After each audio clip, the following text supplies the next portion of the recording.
Hello and welcome to Cult of the News, the news show all about the new hot newsy goodness from board games to RPGs and everything in between.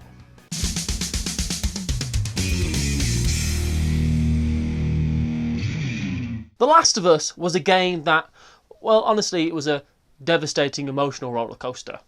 I imagine I'm not burdened by human feelings. But it was a game that focus really is in telling the harrowing and often sorrowful story of Joel and Ellie as they face the trials that the end of the world brings about, when often the humans are way worse than the zombies.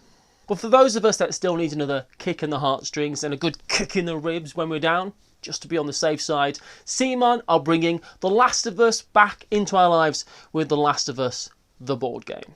At the moment, the BoardGameGeek page for The Last of Us, the board game, is as empty as a zombie's brain, but it was clear from the video game itself that the developers were board game fans, as they hid little Easter eggs throughout the apocalyptic landscape, just to lighten the mood. So, as more news comes out, I'm sure to keep you posted. Patchwork. Great game, but honestly, not something that I thought would be hitting the news unless there was some type of warehouse accident. But just when we thought the quilt was finished, we find out that it's getting multiple special editions. Asmodee USA are bringing a festively themed winter edition to the table that releases on November 11th. It's got Christmassy artwork and even comes with a cookie cutter. But there's also two other very limited editions being released: Patchwork Folklore Taiwan and Folklore China. And I'll tell you right now, I really would quite like to own them. But as they are only printing 500 copies each, featuring local artists, and they look just super nice, it's going to be first come, first served, direct from Lookout Spiel's website. The next bit of news I have for you isn't a board, card or tabletop game at all, which is kind of cheating, but Baldur's Gate 3 is out now on early access. Baldur's Gate 3 is the next in a very successful RPG series in the world of D&D, where outcomes are based on the roll of the dice, and 7 years after BG2, Baldur's Gate 3 is here. It's been kind of difficult to get that TTRPG fix recently. Gestures at world. So if you need that dose of magic, dragons, magical dragons, and some weird brain monsters, then this might be the dungeon you've been looking for. The early access, available on Steam and Stadia, currently has around 25 hours of content for you to explore, but it's not a finished game. Sometimes you will be halfway in a tree, or talking to the ghost of an animation not yet rendered. There are classes like druids and bards still to be added to the game. Look, it's not a finished product. You might die in it for something that totally was not your fault, but that is kind of like playing D&D in the real world, I suppose. For other RPGs involving gates that I'm excited about, other than of course Gates McFadden, though that is a different star than the one I want to talk, this got confusing. Stargate SG-1, the role-playing game, is currently on Kickstarter, being brought to us by Wyvern Gaming. The chevrons are locked, and in this world, based on the Dungeons & Dragons 5th edition rule set, each game you will head up an SG team of your own as you step through the event horizon to be greeted with a whole new world to explore and possibly blow up. They blew up a surprising amount of planets in Stargate. There are new playable races like the Tok'ra and Jafar, 6 new classes to befit an SG team such as Diplomat and Scientist, new feats which you should never take, just take the stat bonus, new equipment, just a bunch of stuff, and it looks really fun. But in the interest of disclosure, I will say that I love Stargate. I know more Gould than I do Klingon, and I know a surprising amount of Klingon. The Power Rangers! Remember them? That TV show from the 90s, and when you went to check Wikipedia, turns out never actually went away? Well, it's back. First off, there's going to be a Power Rangers RPG brought to us by Renegade Games. But while that's exciting, I'm sure to any morphers out there, I have no idea how the community refers to themselves. I'm going to go with morphers, but it's probably Rangers now I think about it. That's not important. There's going to be a Power Rangers deck building game. It's coming out next year, but Renegade have a bunch of stuff up their sleeves. Possibly a Zord. Who could say? But a partnership with Hasbro means that there are other big IPs to be getting excited about. Renegade also now have the license to My Little Pony, Transformers and G.I. Joe. So it looks like 2021 is going to be hitting a lot of people over the age of 30 in the wallet really quite hard. Bardsung, not to be mistaken with Rogue Stab or Wizard accidentally set everything on fire, is a new Steamforged game release, and I find myself mentioning Steamforged a lot, but normally in conjunction with a new title surrounding a well-known IP. But Bardsung is an independent new game that designers claim takes inspiration from Final Fantasy, as well as, of course, Dungeons & Dragons. Bardsung aims to be a new approach to classic dungeon crawling with tactical combat, as well as a game that evolves as the story it creates emerge, and it's stated to thrive on those creative players as they solve the problems being thrown at them, or while they try to reach their characters' personal goals, like my goal of getting fully dressed and leaving the house.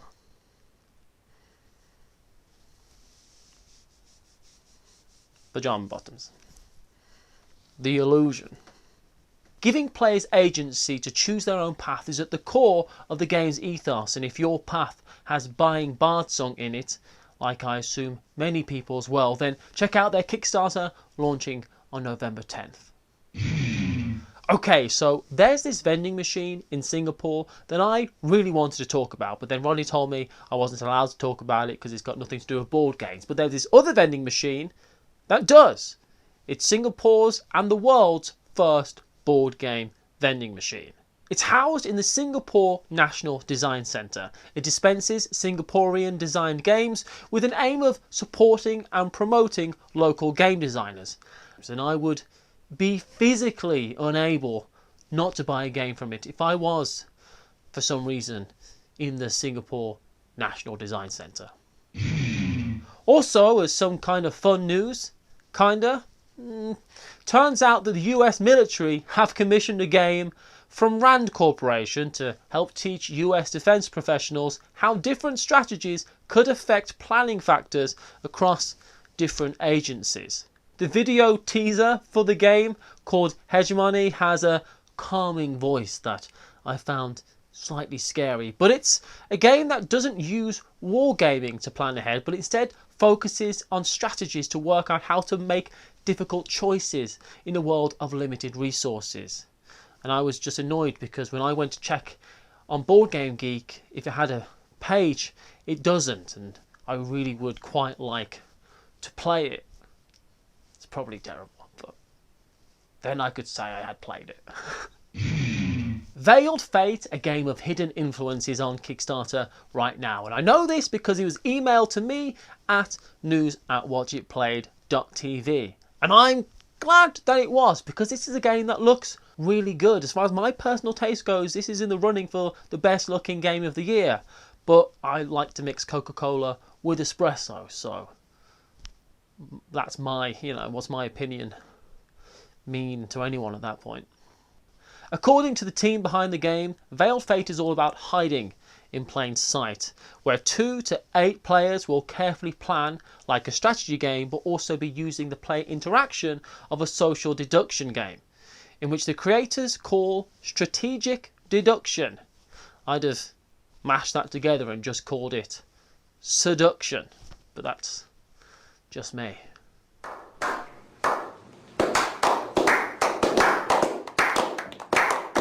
It's all about trying to get your demigod the most points by sending it on quests, but no one at the table knows which of the 9 demigods is yours. And while you vote on the outcomes of the quests, it's important to try and keep your true intentions veiled. And if you have any board game news that you want to announce through my mouth, then please send that to news@watchitplayed.tv, and there's a good chance that I'll do just that. Steam Digital Tabletop Fest is a thing. It's a Steamy convention, which sounds sexier than it really is, but Steam, the very popular video game platform, has an increasing number of board game implementations. So from October 21st until the 26th, they will be hosting an online event with panels, virtual let's plays, talks, and an emphasis on exploring the fusion between physical and digital games. What's fascinating to me is that they're doing this at all, and it's proof that the board game section of Steam, as it vies against AAA video game titles, is holding its own and something that Steam is willing to support and grow. And overall, that has to be a good thing. So along with a long line of guests, if you want to take part, just go over to Steam, grab a towel. That's a smash cut. After grab a towel, smash cut. Because there's nothing here but me doing this. Finally, this is your reminder that Essen is going digital on October 22nd through to the 25th. SPIEL Digital is a totally free event and boasts to be the largest online board game convention of all time. Bigger than any of the online board game conventions that came before it for the last 4 months since they became a thing that exist. There are over 400 exhibitors from 41 nations, bringing 1,400 new products. They hope to offer ways to play all the games that you'll be able to see, as well as give you an avenue to buy those games, as well as offer promotions. They will be hosting live streams in English, Spanish, Russian, Portuguese, French, German. I'm definitely missing a few languages, I am sorry. And they'll do that via their media partners. The convention is taking place on its own platform, which will allow you to browse as close to browsing a real life convention, all categorized and searchable. I'm really looking forward to it, as it's the closest thing we're going to get to a real convention at the moment. And I really hope that SPIEL Digital fills the void as best as it can. And that's it. Thank you so much everyone who watches Call to the News. I'm Matthew Jude here on What You've Played, and thanks for watching.